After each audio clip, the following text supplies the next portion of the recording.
Root zone temperature is controlling nutrient uptake, and most grows are ignoring it. You've dialed your lights, you've got your EC on point, VPD, perfect, but the plants still stall.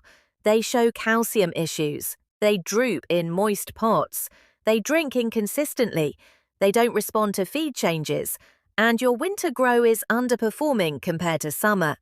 The missing piece? Root zone temperature. Here's what's really happening beneath the surface. Roots are living tissue. Metabolism is temperature dependent. Cold roots equals slow enzyme activity equals blocked nutrient movement. Calcium, magnesium, and phosphorus uptake drop sharply in cold media. Warm air above plus cold roots below, that mismatch confuses the plant. Even your irrigation water affects root zone temperature directly. And quick spikes don't matter, roots respond to average temp over time. That's why your runoff numbers can look perfect while your plant struggles. The most common mistake? Heating the air, but leaving containers on cold concrete, pouring in cold water, running perfect environments above ground, and stressed systems below. Here's your reality check. You can't fix cold roots with more nutrients because uptake is a biological process, and biology slows down when temperatures drop. What elite growers are doing differently? They measure root zone temps directly, insulate containers from cold floors, pre-warm irrigation water to match media temps, lower EC when metabolism slows, and keep root temperatures consistent day and night. Because when root temps are stable, nutrients move. Transpiration balances, and those mystery deficiencies, they disappear. So let's talk. Have you measured your root zone temperature lately? Are your pots in contact with cold surfaces right now? Ever fix an uptake issue by warming the roots, not changing the feed? Drop your real-world experience below. This overlooked variable? It's quietly determining who crushes winter grows and who stalls out. Root zone temperature is controlling nutrient uptake, and most grows are ignoring it. You've dialed your lights, you've got your EC on point, VPD, perfect, but the plants still stall. They show calcium issues, they droop in moist pots, they drink inconsistently, they don't respond to feed changes, and your winter grow is underperforming compared to summer. The missing piece? Root zone temperature. Here's what's really happening beneath the surface. Roots are living tissue. Metabolism is temperature dependent. Cold roots equals slow enzyme activity equals blocked nutrient movement. Calcium, magnesium, and phosphorus uptake drop sharply in cold media. Warm air above plus cold roots below, that mismatch confuses the plant. Even your irrigation water affects root zone temperature directly. And quick spikes don't matter, roots respond to average temp over time. That's why your runoff numbers can look perfect while your plant struggles. The most common mistake? Heating the air, but leaving containers on cold concrete, pouring in cold water, running perfect environments above ground, and stressed systems below. Here's your reality check. You can't fix cold roots with more nutrients because uptake is a biological process, and biology slows down when temperatures drop. What elite growers are doing differently? They measure root zone temps directly, insulate containers from cold floors, pre-warm irrigation water to match media temps, lower EC when metabolism slows, and keep root temperatures consistent day and night. Because when root temps are stable, nutrients move. Transpiration balances, and those mystery deficiencies, they disappear. So let's talk. Have you measured your root zone temperature lately? Are your pots in contact with cold surfaces right now? Ever fix an uptake issue by warming the roots, not changing the feed? Drop your real-world experience below. This overlooked variable? It's quietly determining who crushes winter grows and who stalls out. Genetics don't fail. Environments silence them. One of the loudest debates in the grow world right now? Growers blaming genetics for what's actually an environmental issue. The truth is, your plants aren't failing. Your conditions are silencing genetic expression. Here's what growers are seeing. Fire cuts running flat in winter. Same clone, wildly different results across runs. Weak terps, muted flavor, soft effect, even from proven genetics. Structure and growth patterns changing cycle to cycle. Solid yields, but disappointing smoke. Confusion. Is the strain mid, or is something else going on? Let's break it down. Genetics define potential, but environment controls expression. Light spectrum, VPD, root temperature, and overall stress affect what genes get activated. Terpenes and cannabinoids are highly sensitive to environmental conditions. Stress doesn't just hurt yield, it literally rewrites the plant's biological priorities. That same clone? It can behave like two different plants under two different environments. This is why a strain can be elite in one room and fall flat in another. The most common mistake? Blaming poor flavor or weak effect on genetics and jumping to the next strain hunt instead of fixing environmental bottlenecks. Here's your reality check. You can't evaluate genetics in a stressed system. A plant can only express what the environment allows. What top-tier growers do differently? They lock in consistent conditions across runs. Monitor and stabilize root zone temps and oxygen.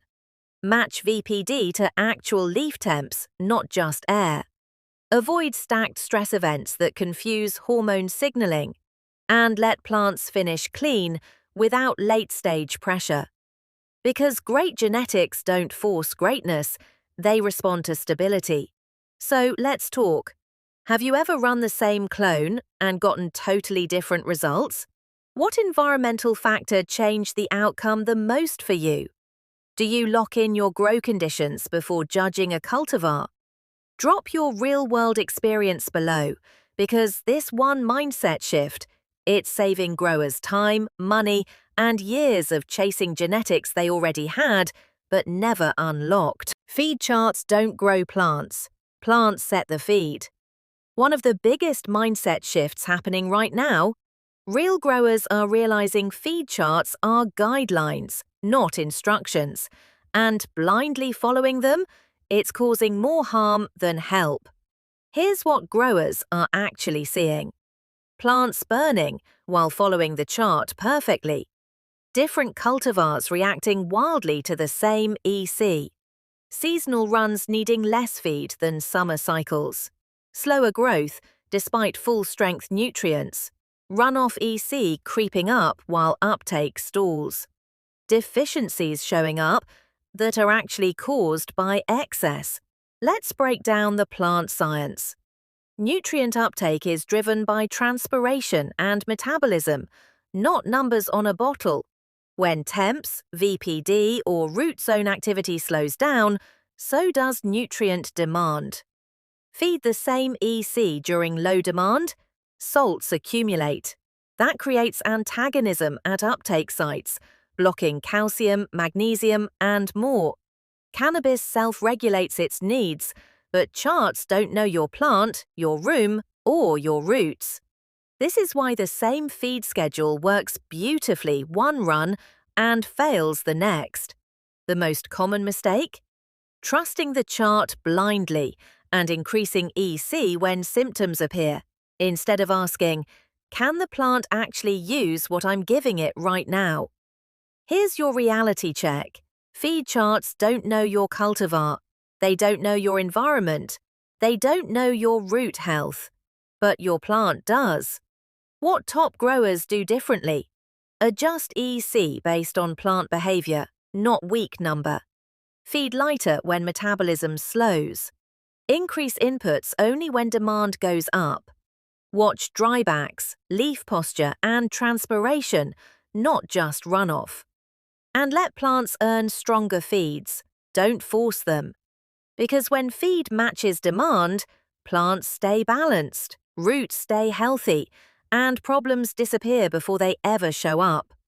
So let's get into it. Do you follow feed charts strictly or loosely? Ever reduce feed and see better results? What's your signal that a plant is ready for more?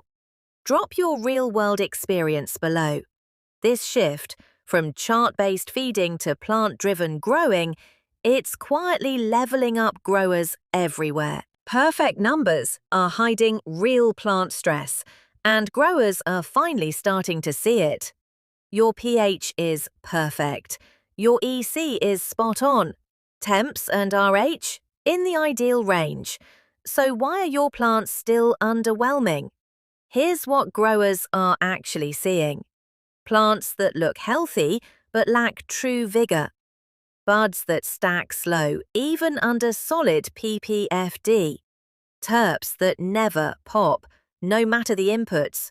Minor issues that never go away but never fully crash the run.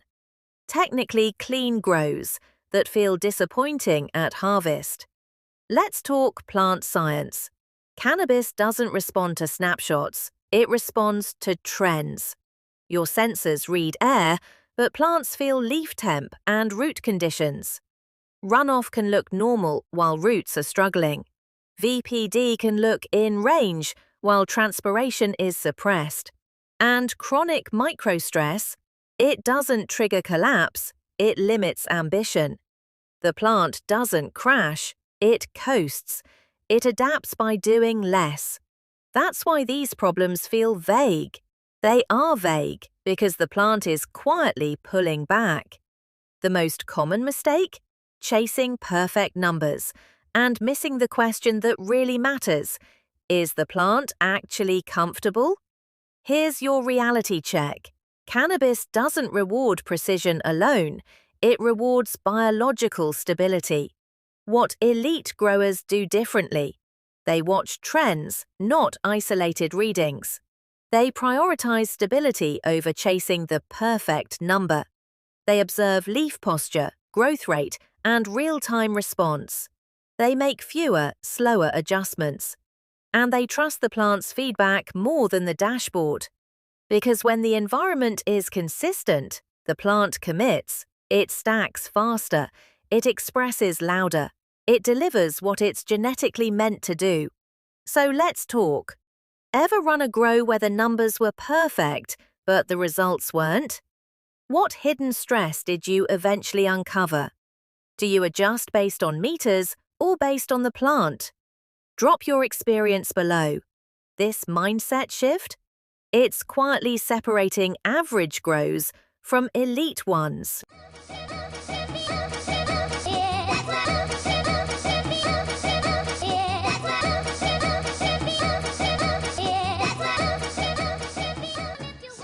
Light schedule consistency matters more than light intensity, and most growers are missing it. Right now, growers are chasing every decimal of PPFD, dialing spectrum, balancing DLI, but still seeing weird growth patterns, weak terp production, and inconsistent flower sets. Why? Because it's not just about how much light you give, it's about when you give it, and whether your plants can trust the signal. Here's what growers are actually seeing. Stretching that feels random, even with strong lights. Flowering plants throwing odd side growth. Delayed or inconsistent flower set. Reduced resin, faded terps.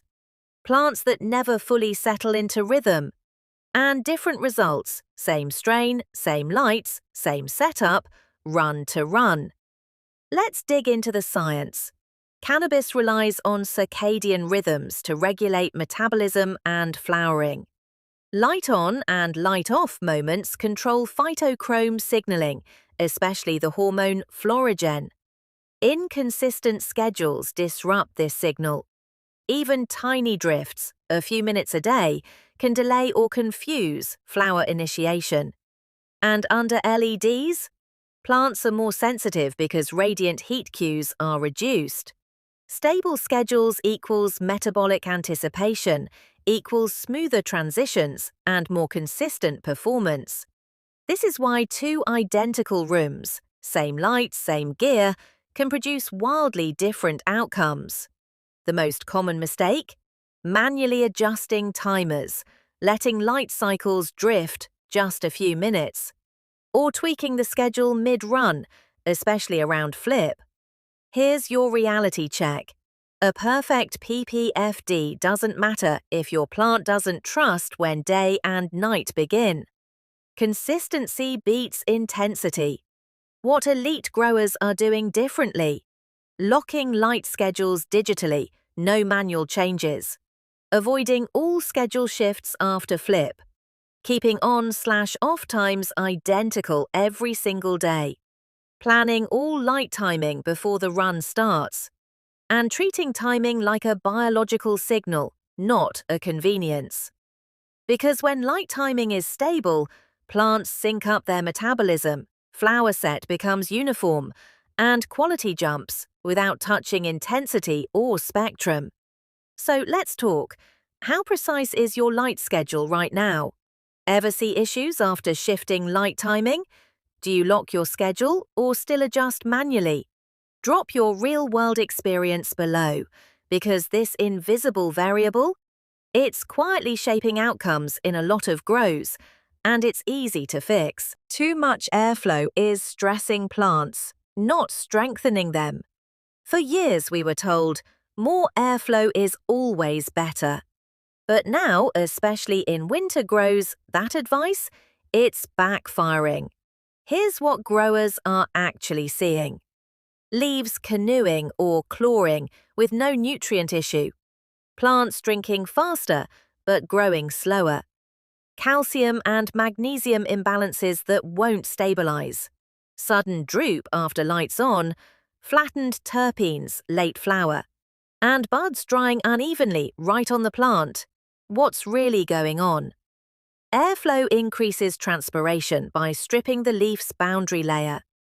Too much airflow equals water loss faster than roots can replace it.